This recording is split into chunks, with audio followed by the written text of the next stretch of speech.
Flávio Augusto da Silva. Nasceu numa família de classe média baixa, na periferia do Rio de Janeiro, e tem o típico perfil de uma pessoa inquieta. Aos 4 anos de idade, foi expulso do jardim de infância por chutar frequentemente a perna da professora ou obrigá-lo a seguir uma rotina com a qual não concordava. Aos 13, criou tumulto na escola porque decidiu não ter mais caderno para copiar matérias, porque não via sentido perder tempo e foco durante a explicação do professor, copiando algo que já estava nos livros recomendados pela própria escola. Aos 16 anos foi expulso novamente, dessa vez do Colégio Naval, por contestar o modelo militar e questionar a rotina imposta pela instituição. Aos 19, abandonou o curso de Ciência da Computação na Unicamp, antes mesmo de iniciar a primeira aula, por ter se apaixonado por Luciana, com quem se casou aos 20 anos de idade, enquanto ela tinha apenas 17, causando perplexidade em seus amigos e família por ter decidido se casar tão cedo. Em seguida, Flávio abandonou a Faculdade de Ciência da Computação da Universidade Federal Fluminense por decidir se concentrar em sua função de vendedor numa pequena escola de inglês, onde tinha um trabalho informal remunerado somente com comissão. A propósito, Flávio nunca teve sua carteira de trabalho assinada, recebeu a FGTS ou gozou de férias de 30 dias. Aos 23 anos, abriu sua própria empresa, usando como capital R$20 mil do cheque especial, a um custo de 12% ao mês. Com este currículo nada convencional, Flávio trabalhou por 18 anos e expandiu sua companhia para 6 países, abrindo quase 400 filiais e gerando mais de 10 mil empregos. Em seu auge, depois de crescer nunca menos que 30% ao ano sob sua gestão, vendeu a companhia numa transição bilionária para um grande grupo brasileiro.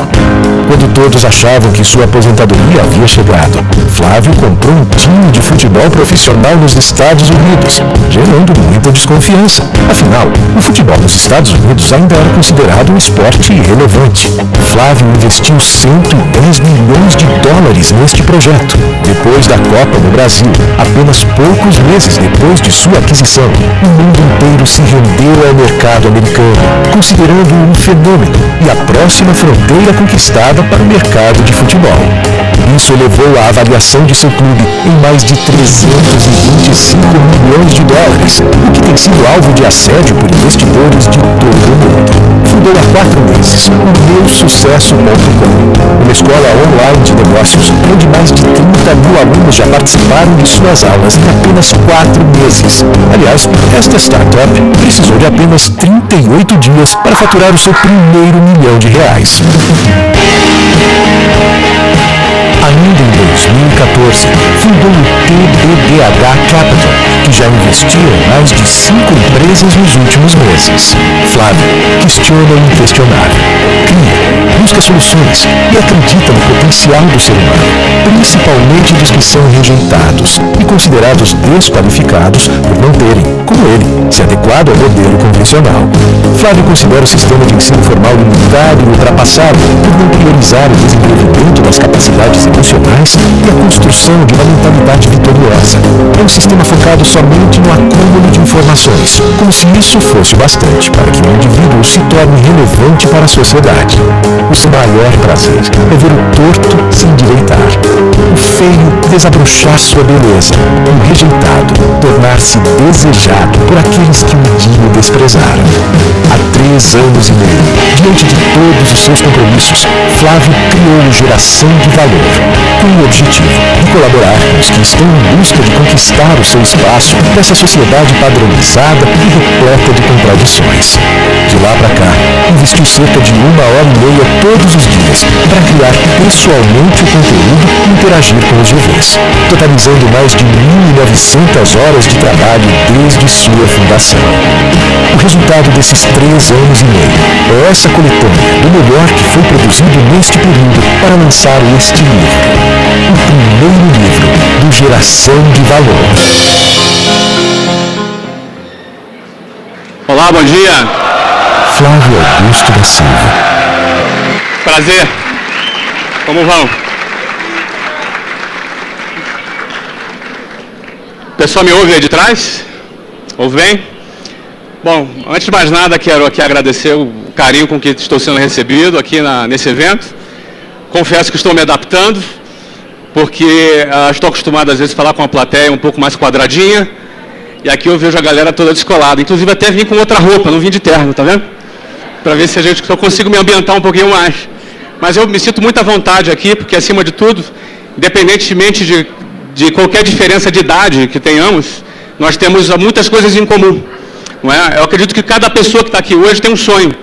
Então, eu também sou um sonhador como você. Isso nos identifica, independentemente de qualquer diferença que exista entre nós, seja de idade, de origem, enfim. Eu me sinto muito à vontade, aceitei o convite de vir aqui na Campus Party, porque realmente é um evento que promove e fomenta o empreendedorismo. E, em especial, dentro da área de tecnologia, onde nós aí experimentamos ao longo dessas últimas décadas muitas transformações. E eu ainda acredito que a tecnologia vai promover muitas transformações ainda na humanidade. E você que está envolvido nesse processo, eu também estou envolvido, investindo também em empresas de tecnologia, eu acredito que a gente tem uma chance única. A gente é parte de uma geração que tem a chance única de aproveitar essas oportunidades que o mercado nos oferece. Tá? Quero aproveitar também, eu não sei onde está a câmera que está fazendo a transmissão, parece que tem algumas milhares de pessoas que estão nos assistindo também online. Quero mandar um abraço para você, onde você está, se está no Brasil, se está fora do Brasil, mando um abraço para você que também está acompanhando a programação da Campus Party. Bom, eu quero falar hoje sobre empreendedorismo, que é o tema que eu adoro falar, que é o tema que eu me dedico a falar todos os dias, em especial nos últimos 4 anos. Não é? Desde quando eu fundei o braço social das minhas iniciativas empresariais, que é o Geração de Valor. Dos últimos 4 anos nas redes sociais eu tenho procurado, de uma maneira simples, descontraída, despretensiosa, compartilhar conhecimentos e conteúdos nas redes sociais. Então, desde então, eu passei a falar de empreendedorismo todos os dias. Não é? E eu não falo de empreendedorismo somente do ponto de vista dos números, das planilhas, dos planos de negócios, que também são muito importantes. Eu falo também de um empreendedorismo que começa dentro de você, dentro da nossa cabeça, porque antes de mais nada, nosso primeiro empreendimento somos nós mesmos. Não é? E tudo acontece aqui na cachola, na nossa mente, nas nossas emoções, não é? Como a gente sonha, como a gente absorve as informações que o mundo nos dá, como a gente filtra o que presta, o que não presta. Não é? Como a gente absorve essas informações, como a gente reage às situações, não é? Como as nossas emoções elas nos conduzem a sonharmos ou a desistirmos, ou a perseverarmos ou entrarmos em desespero, não é? Ou seja, nós somos seres emocionais e grande parte do sucesso de qualquer empreendedor está no momento em que ele sonhou, que ele ousou, que ele correu riscos e, em algum momento, ele também teve que ser firme emocionalmente, porque certamente todo mundo, em algum momento, teve vontade de desistir e jogar tudo para cima. Eu não fui diferente, tenho certeza que você não é diferente. Então, o empreender começa em empreender as nossas emoções. Então, todo o conteúdo que eu produzo para compartilhar empreendedorismo, ele também está relacionado a comportamento empreendedor. Ele também está relacionado à mentalidade empreendedora. Como pensamos, como nos comportamos. Não é? Eu não vou entrar em detalhes sobre isso nesse momento, porque tem muitas bibliografias, muitos livros disponíveis já que falam sobre comportamento empreendedor, sobre pessoas que como se comportaram, né? As biografias elas contam muito a respeito desse comportamento. Eu quero focar hoje aqui no que eu costumo chamar do que são os 3 elementos básicos do empreendedorismo. Não é? Eu quero focar bastante, quero focar principalmente nesse assunto, porque assim, eu poderia relacionar muitas coisas, né? Empreender, você ter sucesso no empreendimento, depende de muitos fatores. Mas esses 3 fatores que eu quero falar com vocês, inclusive eu escolhi essa imagem bem clichê mesmo, de uma águia, não é? Não poderia existir imagem mais clichê que essa, mas ela representa aquilo que eu quero dizer, não é? Eu quero falar sobre esses 3 elementos que eu considero que são fundamentais. Existem vários outros elementos, existem várias outras características que é importante alguém desenvolver para empreender com sucesso. Não existe uma fórmula, não é? Nunca existe fórmula, mas eu, assim, pela minha experiência ao longo desse tempo, eu considero que visão, coragem e competência é o básico. Visão, coragem e competência não pode faltar na vida de quem quer empreender. Vamos começar com a visão. Não é? A visão, o que é a visão? O que é ter a visão? O que é enxergar? O que é ter a visão? A visão significa você enxergar antecipadamente uma tendência. Visão significa você conseguir identificar uma onda que está vindo e você já pegar a tua prancha de surf e já se preparar para pegar aquela onda. Enquanto a maioria das pessoas não está enxergando a onda chegando, você está enxergando essa onda chegando. Visão é essa sua capacidade de antecipar. É mais ou menos assim. Imagina que você tem um apartamento numa determinada rua. Vamos para o mundo offline para a gente falar sobre isso. E aí você recebe a informação, por alguma fonte privilegiada, que vai construir um shopping em frente a esse apartamento. O que acontece com o preço desse apartamento depois que esse shopping estiver construído? O que vai acontecer com o preço desse apartamento? Ele vai subir, certo? Ele vai subir. Ou seja, ter esta informação pode representar uma oportunidade de você comprar uns 10 apartamentos, pode representar a oportunidade, enfim, você tem N possibilidades que você pode realizar quando você tem uma informação privilegiada, ok? A visão, ela te possibilita ter uma tendência privilegiada. Quando você desenvolve a sua visão, quando você está antenado no mercado. Agora, para você ter a visão, você tem que estar conectado com as coisas. Você precisa estar conectado com o mercado. Você precisa estar proativo para a situação.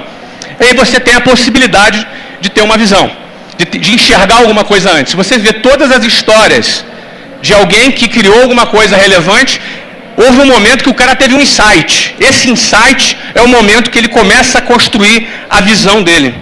E ele começa a enxergar. Quando o cara começa a ter essa visão, ele começa a desencadear uma série de pensamentos, raciocínios, que vão se conectando de uma maneira lógica, e ele vai enxergando a parada. É uma coisa que vai para ele é como se fosse verdade. O mundo inteiro não está vendo, o mundo inteiro não está acreditando, mas ele conectou aquela situação, ele está enxergando, ele está tendo uma visão, ele está construindo uma visão. A questão é, o que fazer com esta visão? Muitas pessoas têm ideias, têm visões, têm sacadas, têm insights e não saem do lugar. Geralmente, existem muitas razões, mas geralmente o principal motivo que faz alguém pegar uma visão, uma ideia e meter dentro da gaveta é a falta de coragem. Muita gente acha que é a falta do capital, mas eu afirmo para vocês que a falta de coragem vem antes do capital. Porque quando a pessoa ela está contaminada, contagiada pela visão dela, aquilo para ela é tão real que ela vai encher o saco de alguém, ela vai correr atrás do resultado, ela vai bater na porta das pessoas e ela vai contagiar alguém com a sua visão. Seja esse cara um investidor de um banco, institucional, pode ser um vizinho. Eu, por exemplo, não tinha grana. No vídeo que vocês assistiram, eu consegui 20 mil reais no cheque especial. 10 meu, 10 da minha mulher. Não é? Apesar de eu ser jovem, eu tinha 23 anos, eu ganhava bem já. Eu trabalhava na escola de inglês como vendedor, então vendia muito, então ganhava muita comissão, então eu tinha uma movimentação bancária alta. Não é? Eu ganhava um salário alto, assim, não era um salário, era comissão. Mas a minha média era de 7 mil dólares por mês, com 23 anos. Era um bom ganho. E com essa movimentação bancária, eu consegui 10 mil reais no cheque especial e mais 10 mil reais do cheque especial da Luciana, minha esposa. Eu não aconselho você fazer isso em casa. Mas era a minha alternativa. Eu estava tão contagiado por uma visão, tão impulsionado por essa visão, que eu não queria saber que eu ia pagar 12% de juros ao mês. Eu estava beijando o cheque especial. Aquilo era a minha alternativa para aquele momento. Quando você está contagiado pela sua visão, se você não tiver coragem, a tua ideia vai ficar no papel. Porque a coragem vai te impulsionar a levantar as nádegas da cadeira para buscar os meios que você precisa para concretizar a sua visão. E muita gente, por falta de coragem, não sai do lugar. As pessoas, pela falta de coragem, se abraçam em muitas justificativas. Então a coragem é é um elemento muito importante. Até porque eu, quando abri a minha primeira empresa, eu tive que largar esse emprego que eu ganhava de comissão $7.000 em média por mês. Isso exigia de mim uma atitude de risco, uma atitude de coragem, não é? Então, o momento em que você tem que saltar do bungee jumping, não sei se alguém já saltou de bungee jumping aqui, uma vez eu fui saltar, quando eu cheguei lá em cima, eu quis desistir, fiquei com medo, não é? Fiquei com medo, eu confesso, é pequeno, que eu só saltei, porque talvez o pessoal ia ficar me zoando muito lá embaixo, aí eu saltei. Mas, eu digo para você, na hora de saltar, você quer soltar, mas na hora de pular, na hora de olhar para baixo, esse momento, esse segundo, esse instante, o que define é a coragem. Toda pessoa, 100% das pessoas que realizaram algo relevante, em algum momento precisou ter um ato de coragem. Esse ato de coragem, seja por razões financeiras, seja às vezes por razões ideológicas, porque o pai não apoia, a mãe não apoia, o tio não apoia, os amigos dizem que é maluco. Está maluco você, tão inteligente, vai fazer um concurso público, enfim. Existe uma série de fatores que a própria sociedade vai lidar com você. E aí, naquele momento, você vai ter a alternativa de saltar ou descer. Pode ter planejamento, pode planejar, pode fazer canvas, pode fazer plano de negócio, pode fazer o que você quiser. Vai chegar um momento que você vai ter que ou salta ou desce. E o que define saltar ou descer é a coragem. É isso que define saltar e descer. O que acontece se o cara não tem a coragem? Tem a visão e não tem a coragem. A ideia dele fica no papel, a visão dele fica na gaveta. E um dia, provavelmente, ele vai ver essa visão sendo concretizada por outra pessoa. E ele vai ficar chupando o dedão. E aí eu quero aproveitar e dar uma notícia fresquinha minha. Não é? Eu perdi um negócio por falta de visão. Um negócio de tecnologia por falta de visão.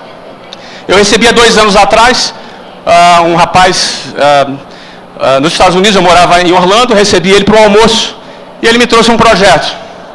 O projeto, ele chamava que era a próxima fronteira da tecnologia e na internet. E eu acho bacana, o cara já chega dizendo que é o próximo Facebook, né? Pô, legal. E o cara me apresentou a ideia dele. E a ideia dele era bacana. Pô, ele criou um óculos, que esse óculos você fazia uma interferência virtual no mundo real. Não é? Então você poderia, ele dizia, os próximos videogames não vão ser numa tela de computador. Você vai estar andando na rua e você vai estar jogando na rua. Você pode jogar na sua casa. Então você tem um óculos ali. A aplicação desse óculos também seria o seguinte: você vai assistir um show de uma banda. Você pode comprar ingressos em cima do palco voando. Você vai assistir o show ao vivo de cima do palco flutuando. Um exemplo dele, na área de educação, na época eu tinha uma escola de inglês. Pô, você agora vai fazer uma imersão com esse óculos, você vai ensinar inglês na Inglaterra, ou você vai para Broadway dar uma aula de inglês para o cara. Eu falei, pô, cara, esse negócio é muito bacana. Mas eu não tenho um conhecimento de tecnologia tão profundo, mas eu analisei da seguinte forma: peraí, então tudo bem, isso é muito legal, minha análise, tá?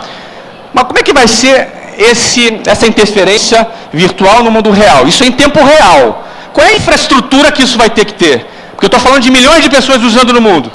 Qual o tamanho dessa infraestrutura para viabilizar esse rendering em tempo real? O negócio vai ficar dando lag, vai ficar travando, pô, não vai ter sentido. Que tipo de estrutura vai ter que ter isso? Eu perguntei para o cara, eu não sei responder ainda para você. A gente espera uma hora no meio do projeto descobrir. E aí eu fiquei assim, era $1 milhão para ter acho que 15%, 20% dessa empresa, não é? Era um investimento alto para ter uma parte pequena da empresa. E eu falei, olha, vamos ver, vamos analisar. Ele também não foi muito convincente e o negócio ficou para lá, não é? Você quem está antenado, a Magic Leap recebeu $542 milhões do Google e está avaliada hoje a $2 bilhões. E o fundador dessa empresa estava sentado na minha frente, me pedindo $1 milhão para 15% da empresa. Não é? O que faltou para mim? Faltou a visão. Eu não tinha capacidade técnica ou visão suficiente para projetar os próximos lances desse xadrez, desse jogo.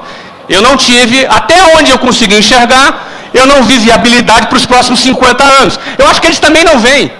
Mas esse mundo da tecnologia se comporta de uma maneira que eu não conheço, ou não conhecia 100% naquele momento. Não é? Isso significa dizer que o meu investimento de $1 milhão em 2 anos poderia ter se transformado em 300 milhões de dólares, se eu não estou enganado. Não é? Então, visão, eu perdi este negócio por falta de visão. Às vezes você tem uma visão, mas você pode perder um negócio por falta de coragem. Por falta de coragem. Então, esses elementos são conectados entre si. E o terceiro é competência. Você pode ter visão, você pode ter muita visão, você pode até ser um cara corajoso, mas na hora de executar o seu negócio, você pode não ter competência. Você tem que executar. Na hora de executar um negócio, seja na área de tecnologia, enfim, você vai ter que trafegar na área de negócios. Somente o seu código não vai te salvar. Você vai ter que trafegar na área de negócio. Você vai ter que lidar com investidores. Você vai ter que vender. Você vai ter que fazer a gestão do seu negócio. E todo esse trâmite exige uma competência. Essa competência pode ser, inclusive, de você saber escolher o sócio correto, saber escolher o parceiro correto que te complementa, que está do seu lado. Ou seja, a competência não envolve a sua execução direta, mas pode também envolver você saber escolher a pessoa certa para estar do seu lado. E escolher a pessoa certa para estar do seu lado é fundamental, porque na hora da execução, cara, tem que executar, tem que fazer um negócio acontecer. Então esses são os 3 elementos que eu considero básicos. Para alguém ter sucesso empreendendo, pode ter vários outros elementos, existem muitos elementos, mas esses 3 eu considero que são elementos básicos. O que eu vou fazer agora? Eu vou procurar demonstrar para vocês, antes até de demonstrar, tenho aqui a definição de... Opa, onde é que eu passo aqui? Opa, como é que eu passo? Sim, eu estou apertando, mas... Foi. Oi. Para onde é que eu aponto isso aqui? Para cá, né? Opa. Aí. Aqui. Eu separei um pouco da definição de coragem. Eu acho esse ponto tão importante, que você vê ali, a firmeza de ânimo ante o perigo, os reveses aos sofrimentos. Não é? A execução da coragem é você saber que você pode ter sofrimentos, você pode ter reveses. Lidar com essa possibilidade exige coragem. Eu quis fazer essa separação porque, de novo, eu repito, coragem eu daria um desconto, um destaque especial para a coragem, né? O que eu vou fazer agora, gente, eu vou mais ou menos explanar para vocês 3 casos de 3 empresas que eu fundei e que foram apresentadas no vídeo, tá? Eu vou apresentar para vocês as circunstâncias em que essas 3 empresas foram fundadas e como visão, coragem e competência foram contextualizadas na fundação de cada uma dessas empresas. Ok? A primeira empresa é essa, que eu fundei em 1995, a WhatsApp, é uma escola de inglês voltada para o público adulto. Não é? E na época nós tínhamos uma visão. Quando a gente quis fundar essa escola, a gente tinha uma visão. O que era muito interessante era o seguinte, eu não falava inglês, não sabia falar inglês quando eu fundei a WhatsApp, não é? Mas eu não sabia fundar inglês, mas eu tive uma visão, porque eu trabalhei numa rede de escolas de inglês como vendedor. Então, durante 4 anos, eu trabalhei como vendedor nessa rede de escolas de inglês, cheguei ao cargo, depois eu fui diretor, não é? Então, eu conheci o setor, eu conheci o mercado. O que eu percebi? Eu percebi que na década de 90, as empresas internacionais estavam chegando no Brasil. Telecomunicações, petróleo, uma série de empresas estavam vindo para o Brasil. E a partir daquele momento, o inglês estava deixando de ser recomendável para ser uma exigência.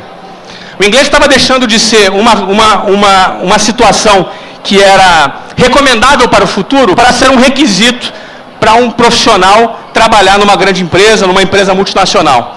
Não é? Ou seja, neste momento, existia essa mudança no mercado. E o que nós tínhamos no mercado em termos de escolas de inglês? Nós tínhamos escolas de inglês que eram voltadas para o público infantil e adolescente. Você tinha ali várias escolas que estudar inglês era associado a isso, né? A criança entrava lá desde pequenininha e ficava 10 anos estudando inglês. Alguém estudou 10 anos aqui? Pode levantar a mão. Ó, várias pessoas aqui estudaram 7 anos, 8 anos, porque o sistema convencional sempre foi assim. E lá na década de 90, era essa alternativa que tinha. O que eu observei? O que vai acontecer para a galera de 30 anos de idade, 25 a 35 anos de idade, que está no auge no mercado de trabalho e que não tem 10 anos para esperar? O que vai acontecer com esse pessoal? As empresas internacionais chegando, as oportunidades chegando, não é? Melhores salários para quem falava o idioma. O cara podia ficar 10 anos, 7 anos estudando inglês? Não podia. Então, a visão qual era? A gente tem que criar alguma coisa focada para o público adulto, focada para o público profissional. Não é? As pessoas que queiram aprender inglês mais rápido, que não estão interessadas em serem professores de inglês, elas estão interessadas em aprender a falar inglês, participar de uma reunião, participar de uma viagem, enfim. Muita gente não quer ser professor de inglês. E a pessoa às vezes estuda 7, 10 anos porque tem um curso de formação de professor de inglês. O cara que é um engenheiro, ele quer só aprender a se comunicar, ele quer aprender a falar. Então, nós formatamos um curso que fosse voltado para o público adulto, que ele pudesse, em 18 meses, desenvolver a sua capacidade de se comunicar no idioma. Hoje isso é um pouco óbvio, porque todo o mercado está fazendo isso. Todo o mercado. Até das escolas mais tradicionais, você tem curso de 18 meses. O engraçado é que não são 19 e nem 17. São 18 meses. Não é? Porque há 20 anos atrás, em 1995, a gente fundou a primeira escola da WhatsApp e a gente chegou com a proposta de 18 meses. Eu quase fui queimado vivo em praça pública, chamado de charlatão pelas pessoas, porque não era possível. Não é? O mercado, os concorrentes, não é possível. A gente chegou com uma proposta diferente que hoje todo o mercado aderiu. 100% do mercado aderiu. Então a visão qual era? Criar um curso para adulto. Agora, o que acontece? Quando eu comecei a trabalhar com isso,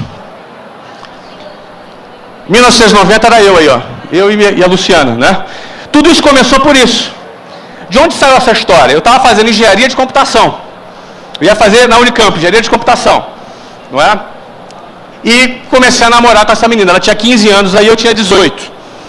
Comecei a namorar com ela. Eu falei, você quer saber? Eu não vou para Campinas coisa nenhuma, eu vou ficar no Rio. Aí ia fazer ciência da computação na UF. E a ciência da computação ia começar no 2º semestre. Falei, vou arrumar um emprego. Como é que começou essa história? Como é que eu entrei em inglês, se eu nem falava inglês? Não é? Eu fui arrumar um emprego para ter um bico para trabalhar por 6 meses, até começar a faculdade. E esse emprego,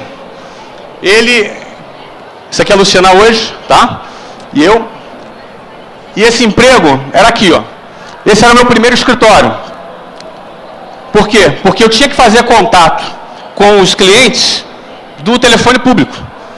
Então, eu era vendedor e tinha que ir para um telefone público, na época era ficha telefônica, vocês não sabem o que é isso, não é? Não é? Ficha telefônica, então eu tinha que andar com um bolo, um saco de ficha na minha mão, não é? E como eu era um cara mais chique, eu ia para o aeroporto Santos Dumont, não é? Porque eu podia ficar ali no telefone público falando com os meus clientes e de vez em quando tinha um som assim, pindão, última chamada para o voo. Ou seja, era bacana, né? O meu cliente, bom, desculpa aqui, eu estou no aeroporto, não é? Desculpa, não é? Porque, ou seja, era telefone público, porque naquela época as empresas não conseguiam ter telefone, né? Vocês não pegaram essa época, custava $3.500 uma linha telefônica, antes da quebra do monopólio estatal, quando foram privatizadas as empresas de telecomunicação, não é? Custavam $3.500 ter um telefone. Não é? Quando as empresas internacionais de telecomunicações entraram, isso ficou acessível para todo mundo. Então as empresas não tinham telefone suficiente, então a gente ia para telefone público trabalhar. E era aí que eu trabalhava. Agora imagina a pressão. Eu estava amarradão naquele trabalho, estava indo bem, estava começando a crescer, vendendo, não tinha salário, não tinha férias, 13º, não tinha carteira assinada, só ganhava comissão. O que vocês acham? Eu recebi apoio para trabalhar nesse lugar? Óbvio que não. Porque eu ouvi o seguinte, pô cara, Flávio, você é tão inteligente, vai trabalhar como vendedor, você é tão inteligente, você vai ficar no orelhão o dia inteiro em pé, trabalhando, não é? Esse é o tipo de situação. As pessoas que falam isso, não é por mal que elas falam isso, elas não falam isso por mal, elas falam isso porque quando você está fazendo alguma coisa que é contra ou que é diferente do normal, Quando você está fazendo alguma coisa que é diferente do fluxo natural que o mercado tem, não é? Chega para a tua família e fala, olha, você é médico, vou fazer o concurso público. É muito mais fácil das pessoas entenderem. Agora chega para a sua família, vou trabalhar de vendedor no orelhão, numa escola de inglês, é difícil das pessoas entenderem. Diz para ela que você quer abrir uma startup, é difícil às vezes das pessoas entenderem, porque vai contra o fluxo natural das coisas, não é? Então foi aí que eu comecei. Quando eu comecei a WhatsApp, em 1995, isso foi o que gerou a WhatsApp. Quando eu tive aquela visão que eu falei. A nossa execução foi essa. Isso aqui é o número de escolas. De 95 a 2013, quando a empresa foi vendida, nós tínhamos quase 400 escolas no Brasil, implantadas, cerca de 10 mil funcionários trabalhando em 18 anos de expansão no Brasil. E todo o mercado, absolutamente todo o mercado, que um dia nos criticava sobre os 18 meses, adotando o trabalho de 18 meses. Agora, tudo isso começou com uma visão. Qual a visão? Está mudando o inglês, é a onda. O inglês está deixando de ser recomendável para ser uma exigência. E o público adulto não tinha. Então esse foi o nosso diferencial e o nosso posicionamento. E a gente surfou essa onda por 18 anos, quando eu vendi a companhia em 2013. Bom, quando eu vendi a companhia em 2013, eu já estava morando nos Estados Unidos. Eu me mudei para os Estados Unidos aqui, ó. 2009. Aqui eu aprendi inglês, tá? Aqui, ó. Quando eu tinha 100 escolas, eu aprendi inglês. Pode bater palma para mim, por favor? Obrigado. Aqui eu aprendi inglês. Fui morar na Austrália, fiquei um ano lá, estudei bastante. Não é? Ou seja, daqui até aqui eu não falava inglês. Mas eu também não era professor de inglês. Nunca dei aula de inglês. E nem tinha que dar aula de inglês. Não é? Se eu quiser abrir um hospital, eu não preciso ser médico. Essa é a diferença na hora de empreender. Quando você quer empreender, você não está limitado à sua qualificação. Você precisa estar conectado com a sua visão. E essa visão tem que ser coerente para atrair pessoas para se unirem a você. E você precisa ter a coragem de se lançar a executar com competência a sua visão. Ou seja, eu levei 10 anos para tomar a iniciativa de aprender inglês. Mas por quê? Eu era preguiçoso. Cara, você imagina o que foi abrir? Isso aqui é tudo escola. Até aqui foi escola própria, ó. Da primeira em 95 até 98 foi tudo escola própria. A primeira foi com cheque especial. A segunda também foi com cheque especial.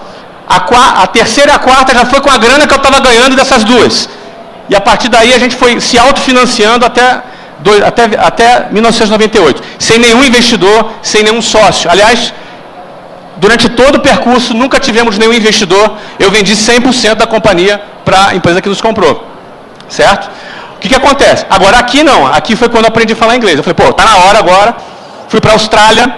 Morei lá um tempo. Inclusive, por que eu fui para a Austrália? Eu queria mostrar para o mercado que aquele negócio, ele era autossustentável. Ele não era dependente da minha gestão. Isso é muito importante. O mercado enxergar que o fundador, que é um cara super influente no negócio, ele pode se ausentar do negócio e o negócio continua andando. Se isso acontece, é um sinal. É que aquele negócio tem valor. Foi criado um negócio com valor. Não é? Então, o que eu fiz? Eu vou para a Austrália.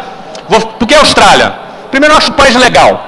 Não tem nenhuma ciência, não. E segundo, o seguinte, é o mais longe. Que não tem mensagem melhor para os meus funcionários. Ó, estou indo para a Austrália, tá? Tchau, não adianta me procurar não, entendeu? Foi mais ou menos assim. Então, eu fiquei um ano na Austrália, aqui entre 2005 e 2006, para poder provar que o negócio andaria com a minha ausência. Sabe o que aconteceu? Deu tudo errado, eu tive que voltar correndo. O negócio não funcionou bem. O crescimento nosso deu uma caída, eu voltei correndo para dar uma salvada nos resultados. Consegui dar uma salvada e fechamos ainda 2006 com 30 e poucos % de crescimento. A gente crescia 50%, 60%. Crescemos apenas, entre aspas, 30 e poucos %, porque eu tive que voltar correndo. Então voltei correndo, rabinho entre as pernas, voltei para o Brasil aqui. Aí trabalhei 2006, 7, 8 e 9. Por que está vermelho aqui? Aqui eu me mudei para os Estados Unidos. Motivo? Mesmo motivo. Soma-se ao motivo da governança corporativa que a gente queria implantar, soma-se também o motivo do fato de eu estar trabalhando na expansão internacional da WhatsApp. Então aqui, vocês percebem que depois que eu me mudei para os Estados Unidos, olha como é que cresceu. Sabe o que isso é sinal? Que eu estava atrapalhando. Certo? Então eu estava atrapalhando já o negócio.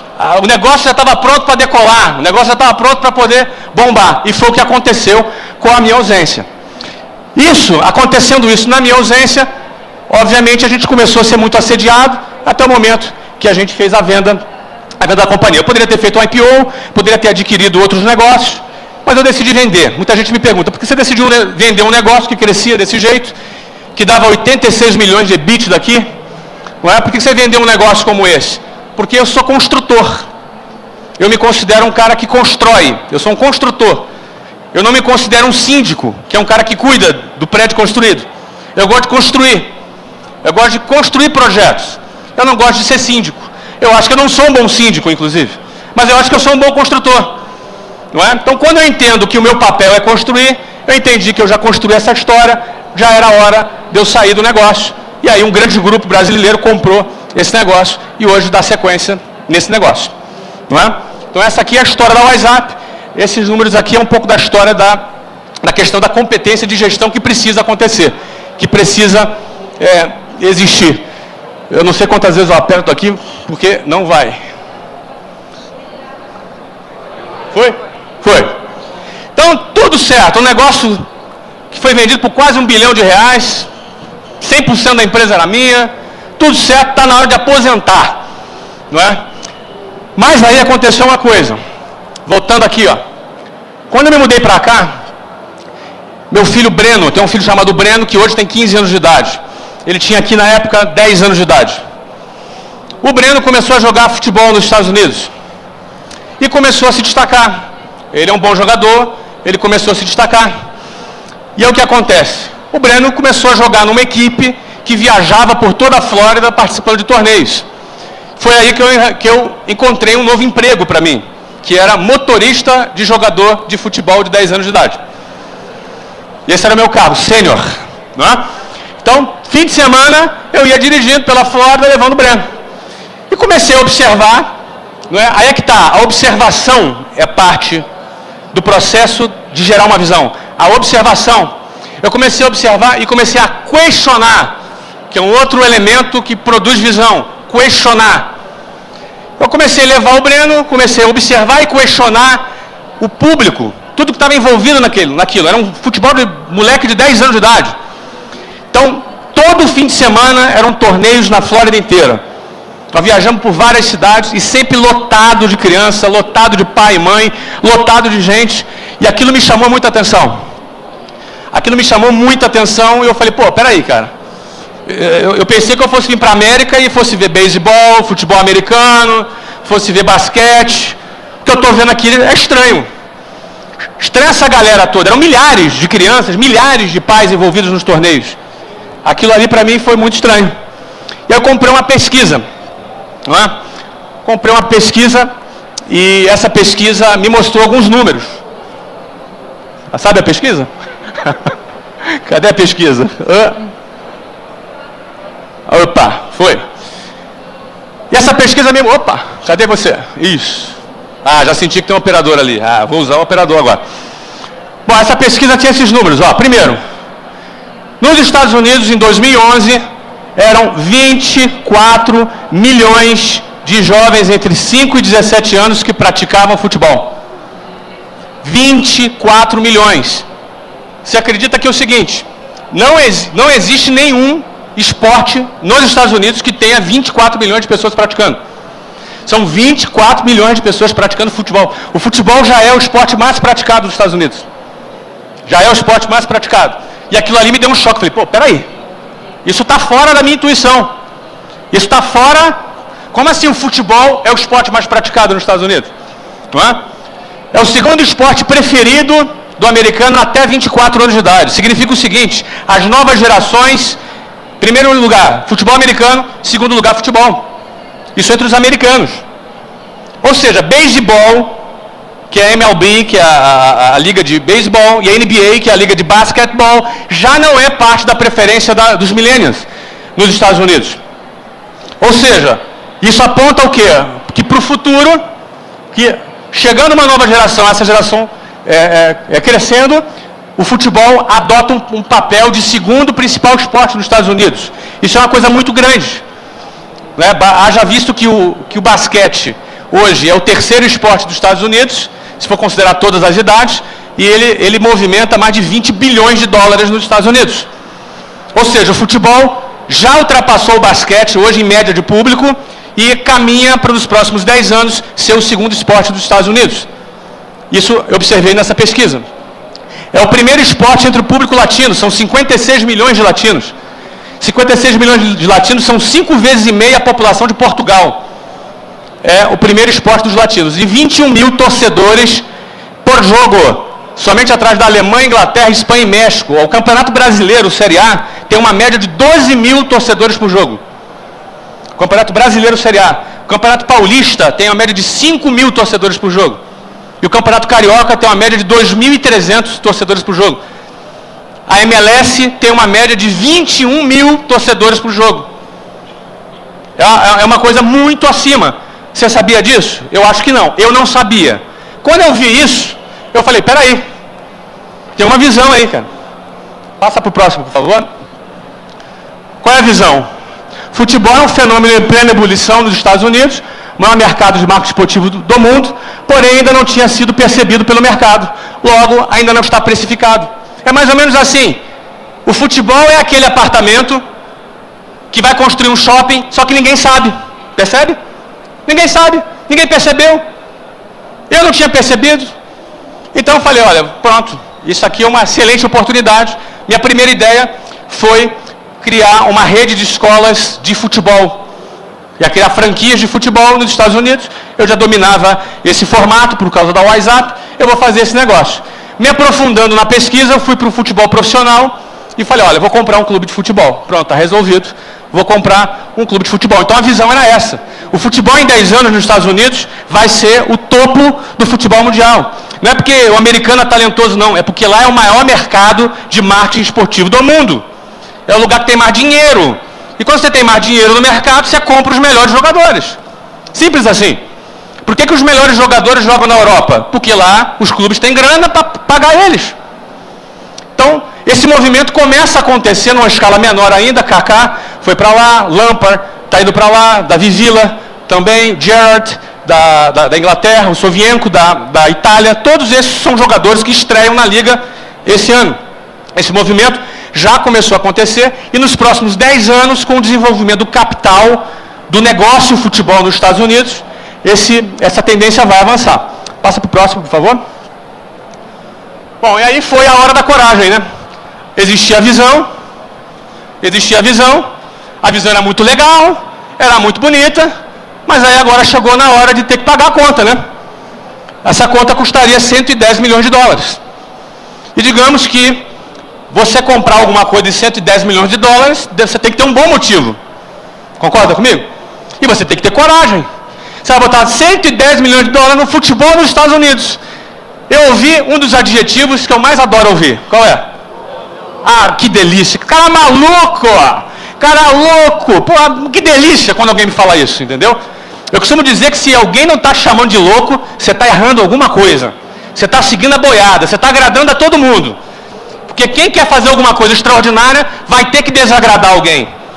Vai ter que sair do status quo e fazer alguma coisa diferente. Mas você tem que estar... Não é uma coisa louca. Você tem que estar pautada numa visão. Eu tinha uma visão, toda uma pesquisa, tudo lindo, tudo perfeito. Mas e na hora de saltar? 110 milhões de dólares, aí. E na hora de saltar? Não é? Então, em 2013, nós assinamos o contrato de compra do Orlando City. O compromisso era de 110 milhões de dólares. Só que a gente tinha que ter a competência de executar alguns caminhos. Passa para a próxima, por favor. Ou seja, eu teria que aprovar uma parceria público-privada com a cidade de Orlando. A gente tinha que vender o projeto para a cidade de Orlando e mostrar para ela que a presença de um time na cidade iria trazer mais turistas. Orlando recebe quase 60 milhões de turistas por ano. Quase 60 milhões de turistas por ano. Você sabe qual é o grupo que mais gasta dinheiro em Orlando? Brasileiro. Quem já foi para Orlando aqui? Olha lá, todo mambeiro, tá vendo? Voltou cheio de muamba, foi lá no outlet, né, comprou roupa. Tem gente que vai lá só para comprar roupa e vender. mesmo com o dólar tendo subido. Agora imagina 3 anos atrás, quando o dólar estava 1,56. Ou seja, bom, qual foi o elemento que definiu a cidade de Orlando, mais o Orange County, que é um condado, de ter entrado no projeto com a gente? Não é? Porque eu sou brasileiro e teria como atrair a atenção dos brasileiros e levar mais brasileiros para Orlando. Certo? Ou seja, eu estou agora aqui falando de Orlando com você, percebe? E é isso que a cidade teve interesse no brasileiro. E entrou e investiu no projeto com a gente, não é? E do contrário, o investimento seria de 250 milhões de dólares. Né? Foi só 110 milhões de dólares, porque teve um investimento também que a gente teve que vender a ideia. Isso foi aprovado em agosto de 2013. Vai para o próximo, por favor. Em novembro de 2013, nós fomos aceitos na Liga. Essa foto... Dá para você ter ideia do que representou esse momento, né? Essa foto os americanos usam de meme lá Eles usam direto. Mas o que acontece? Essa foto foi o dia que o nosso clube foi aceito na MLS. Nós fomos aceitos na MLS porque a gente apresentou um plano de negócio. Como é que é isso? Para você ir para a primeira divisão, que é a MLS, não basta botar a bolinha dentro do quadradinho ali, entendeu? Não basta, não é? Aliás, nós temos exemplos de clubes que põem a bolinha dentro do quadradinho e estão cheios de dívidas, não é assim? A MLS é uma empresa, os clubes são empresas. Quando eu entro na MLS, eu me torno acionista da MLS. Ou seja, eu sou proprietário do Orlando City e sou coproprietário da MLS junto com os outros donos. Somos 21 donos, não é? Ou seja, eles precisam aceitar um novo sócio. Eles precisam aceitar um novo sócio que tem um plano de negócios para desenvolver o futebol em Orlando. E que por acaso também joga futebol. Percebe? Ou seja, nós temos um negócio, é uma empresa, e por isso funciona. E por isso cresce, por isso tem planejamento, por isso ninguém rouba. Eu vou roubar minha própria empresa? Imagina? E outra coisa, se eu contrair dívida no Orlando City, quem é que paga essa dívida? Sou eu. Eu pago a dívida. Ou seja, é outro modelo. Um presidente de um clube, quando ele contrai dívida, ele passa a dívida para o seu sucessor. Que beleza, né? Lá não.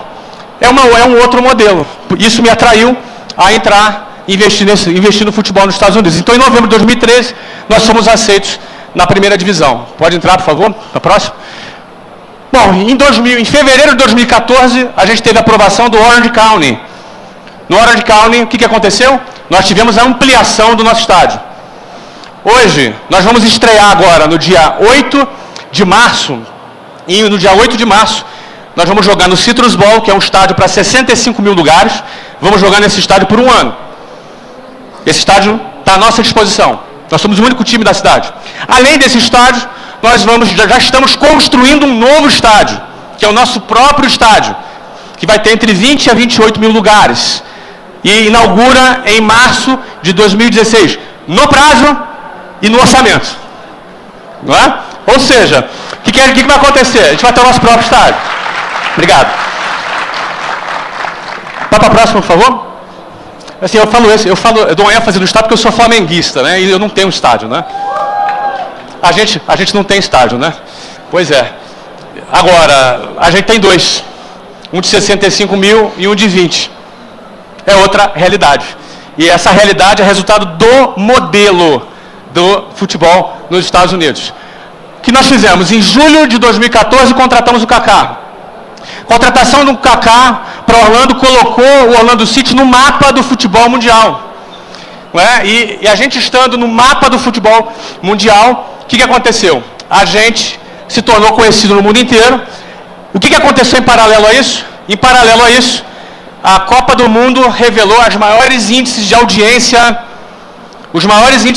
da televisão dos Estados Unidos numa partida de futebol.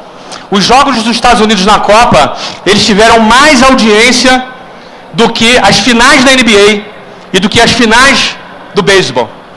O que isso gerou? Gerou uma corrida por investidores para entrar no futebol nos Estados Unidos. Ou seja, todo mundo descobriu que o shopping vai construir. Percebe? Está construindo um shopping lá, gente. Vamos lá. Sabe? Vários investidores foram para lá, patrocinadores, empresas, jogadores, tudo que você imagina. Não é? Eu recebo de currículo de jogador, de técnico do mundo inteiro. Isso nós estamos vivendo agora. O que isso gerou? Passa para a próxima. Pode passar para a próxima. Isso gerou isso aqui, ó. Em 2010, a Liga, antes de 2010, a MLS pagava para transmitir os jogos. Em 2010, fechou o primeiro contrato de direito de transmissão de TV. Futebol é TV. 95% das receitas de futebol vem da televisão. Não é ingresso, não é patrocínio, é TV. Tá? Então, olha, 68 milhões de dólares era o contrato que foi assinado em 2010 até 2014. A partir de janeiro de 2015, desse ano, foi renovado, foi feito um novo contrato de direito de transmissão de TV. E o novo valor, entre fixo e variável, está projetado um novo contrato de 1,1 bilhão de dólares, que é o contrato que está em vigor agora com a gente. A gente pulou de 68 milhões para 1,1 bi. A nossa previsão é que em 10 anos, daqui em 8 anos, quando vai ser a nova renovação, que os direitos de televisão da MLS sejam renovados em algo em torno de 6 a 7 bilhões de dólares. Não é? Consequência disso é que o clube foi avaliado no final do ano passado, antes de chutar a bola. Nós nem chutamos a bola ainda, a gente vai chutar a bola pela primeira vez no dia 8 de março. Não botando uma bolinha dentro do quadradinho ainda. O clube já foi avaliado em 325 milhões de dólares, um monte de investidor querendo entrar, e a gente está avaliando quem é que a gente vai permitir investir no clube. Não é? De novo, visão, coragem, e tem que ter também a competência nesse aspecto. Nossa equipe do clube é extraordinária. Phil Rollins, que é o fundador do clube, é um inglês, desempenha lá um excelente trabalho. Ele continua como CEO, tocando o projeto no dia a dia. Não é? Então, esse aqui é o case do Orlando City. Vamos para o próximo. Meusucesso.com. Quem conhece o Meusucesso.com? Levanta a mão, por favor. Caraca, meu, muita gente, hein? Enfim, esse negócio é muito interessante. Esse é um negócio de tecnologia que eu fundei há 6 meses atrás. E esse negócio ele veio de uma visão. A visão desse negócio veio, passa para o próximo, por favor. Ele veio daqui, ó. Ele veio do Geração de Valor. Geração de Valor, que é aquele projeto que eu falo, que eu compartilho conteúdo. Eu comecei a todos os dias interagir com jovens, não é? Interagir com pessoas, com vocês. Quem segue o Geração de Valor aqui? Só para ver. Pois é, gente, bastante gente. Então, o Geração de Valor foi no laboratório. Eu comecei a lidar com vocês, a me relacionar com vocês, não é? A ter esse contato direto. Quando eu comecei esse negócio em 2011, Geração de Valor, meu objetivo era compartilhar informação, conhecimento, e eu tenho feito isso todos os dias. Quem me acompanha sabe que eu posto quase 99,9% dos dias, produzo conteúdo ali no Geração de Valor. E esse contato foi me mostrando um pouco desses números aqui, não é? Tem quase 2 milhões e 400 mil seguidores no Twitter, nós temos mais de 10 milhões de visualizações no YouTube e temos um alcance médio semanal de 10 milhões de pessoas. Então, todas as semanas, cerca de 10 milhões de pessoas têm contato com o conteúdo que a gente produz. Esse contato começou a me dar um pouco dessa sensibilidade dos jovens no que se refere ao início da carreira. Não é? Passa para a próxima, por favor. E vem uma visão. A visão é o quê? O sistema de ensino formal é ineficiente. O sistema de ensino formal é ineficiente. O que isso significa? Nós temos um modelo de ensino que vem da Revolução Industrial, que tem que preparar empregados para trabalharem nas fábricas. Então, todo o processo de ensino bota a galera lá para fazer Enem, para fazer lá o vestibular, e aí o cara entra na faculdade, fica ali 4, 5 anos, arruma um estágio. Esse estilo, no fluxo, muitas vezes tira do jovem a capacidade dele questionar. Certo? Não tem nenhum problema alguém ter um emprego, ganhar um salário, tem nenhum problema, a pessoa pode ser, inclusive, ser uma empreendedora dentro da empresa dela, tem nenhum problema. Agora, quem disse que essa é a única alternativa? Quem falou que esse é o único caminho? Quem disse que essa é a única alternativa? Existem muitas alternativas, não é? Muitas alternativas. A pessoa, além de funcionário da empresa, ela pode ser artista plástico, ela pode ser músico. Experimenta dizer para o teu pai ou para a tua mãe, olha, eu quero ser guitarrista. Minha profissão é guitarrista. Complicado, né? É bem complicado. Então, tudo que foge esse... Agora, todo o processo de ensino, ele é voltado para isso. É óbvio que as pessoas não são obrigadas a ficarem limitadas a isso. Mas você tem que fazer um esforço para sair disso, percebe? Você tem que fazer um esforço para você ampliar a tua visão, certo? Você tem que fazer um esforço para você ter que avançar na sua visão. E esse esforço não precisava ser assim, certo? Esse esforço não precisava ser dessa maneira. E como não precisava ser dessa maneira, se o sistema de ensino fosse diferente, que estimulasse o empreendedorismo, as pessoas poderiam fazer as suas escolhas de uma outra maneira. Enxergando isso, vai para a próxima, por favor. Empreendedores de sucesso são os melhores professores. O que nós fizemos? Nós criamos uma escola de insights em negócios, que é o meusucesso.com, que o objetivo do meusucesso.com é o quê? Trazer empreendedores de sucesso de várias áreas. Já passaram aí cinco empreendedores, já fizemos 5 estudos de caso. Nesse momento estamos estudando o estudo de caso da China Inbox, do Robson Shiba. São seis semanas seguidas falando sobre estudos de caso. Então a gente faz um documentário da vida do cara, a gente leva o cara para dentro do estúdio, certo? E além da gente levar o cara para dentro do estúdio, a gente dá aulas de marketing, de vendas, de finanças, etc, etc e tal. Ou seja, a gente enxergou que a gente poderia criar uma escola de negócios online, num preço muito acessível, onde qualquer pessoa pudesse ter acesso a estudos de caso bem feitos, bem produzidos e bem elaborados, a um preço super acessível. Passa para a próxima. O resultado foi, em 38 dias, essa startup faturou o primeiro R$1 milhão, não é? Já estamos agora, em 6 meses, caminhando já para o nosso terceiro R$1 milhão nessa startup. E o nosso objetivo, pode ir para a próxima,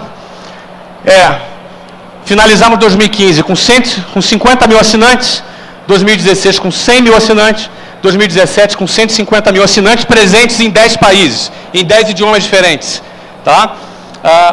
Passa para frente. A previsão é que em 3 anos esse negócio seja avaliado em R$1 bilhão e em 5 anos ele seja avaliado em 2 bilhões de dólares. Esse é o nosso plano de negócio. Está tudo muito bem fundamentado. Temos um monte de investidores querendo entrar, a gente não precisa de capital. Estamos hoje trabalhando para gerar valor, para entregar um bom produto. A produção é cinematográfica, é espetacular a produção de todo o conteúdo que a gente faz. E o negócio está colaborando com o empreendedorismo, está capacitando as pessoas, aproveitando, infelizmente, a deficiência que o sistema de ensino ele é muito arcaico e ultrapassado. Vai para a próxima, por favor. Para resumir, eu procurei aqui falar de fatos, né? É quase como um testemunho pessoal meu, não é? De 3 exemplos de empresa que eu fundei. A primeira foi a WhatsApp, a segunda eu não fundei, eu comprei, eu adquiri, o Orlando City, e o terceiro é o meusucesso.com. 3 empresas em setores diferentes, um setor de idiomas, outro setor de esporte, o outro tecnologia e educação. 3 segmentos completamente diferentes, porém, os 3 elementos básicos para alguém empreender com sucesso estavam presentes nesses empreendimentos, que é visão, coragem e competência. Qual é o maior desafio dessa trajetória? Próxima, por favor. Esse aqui é o maior desafio. O maior desafio é manter a sua essência. Porque eu fui aquele cara que nasceu na periferia e pregava trem lotado. Quem é do Rio de Janeiro aqui? Tem alguém do Rio? Não é? Alguém da Zona Oeste do Rio? Aqui? Então, tem uns suburbanos aqui, eu estou vendo ali, de mão levantar. Então, eu pegava ali o trem Santa Cruz lotado, todos os dias, imprensado, com uma sardinha em lata ali. Eu era visto pela sociedade como um cara desqualificado, 2º grau completo, ensino médio completo, o cara abandonou a faculdade. A sociedade, a mesma sociedade, com a mesma hipocrisia que ela tem para te desprezar, é a mesma sociedade que no dia que você dá certo, ela vai dar tapinha nas suas costas e vai puxar seu saco. Se eu tinha que me ajoelhar para tentar ter um cartão de crédito, ou tentar ter um cheque com um gerente de banco, hoje os bancos me ligam para poder me pagar almoço. E é desse jeito. E a mensagem que eu queria deixar para você é o seguinte: você hoje, o teu valor não depende da tua conta bancária. O teu valor não depende do reconhecimento que o mercado faz de você. Você vale o que você vale. O meu valor hoje é o mesmo de quando eu estava dentro do trem lotado. É o mesmo, eu sou a mesma pessoa. O meu valor hoje é o mesmo daquele moleque imprensado dentro de um trem, que você levanta a mão para segurar o negócio, você não consegue mais achar espaço para baixar. Você entendeu? Já viajei muito de ônibus pendurado na porta do Rio de Janeiro. Assalto no ônibus, Era uma aventura todo dia pegar transporte público. Eu gastava 4 horas por dia no transporte público. O meu valor hoje é exatamente o mesmo daquela época. Eu não posso me esquecer disso. Eu, que estou no outro patamar, que eu conquistei esse outro patamar, não posso me esquecer disso. Você, que eventualmente está começando, tem que saber disso. Porque você, teu valor hoje é o mesmo do que é o dia se você chegar lá em cima. E quando você chegar lá, você não pode perder a sua essência. Senão você pode ficar até rico, mas fracassado. Você pode se tornar até rico, mas triste. Então não perder a essência é o principal. Obrigado. E uma coisa importante para você não perder a sua essência é saber que sempre tem gente pior que você. Você está reclamando aí, pega trincheira, não. Sempre tem gente pior que você. Bota o próximo aí. Olha aí, ó. Eu era um desses aqui, ó. Tá? Vai para a próxima. De novo. Sempre tem gente pior que você, cara. Não reclama não, hein, cara. Sempre tem gente pior que você. Ó, obrigado pela paciência para me escutar. Valeu? Um abração, gente. Obrigado, Flávio.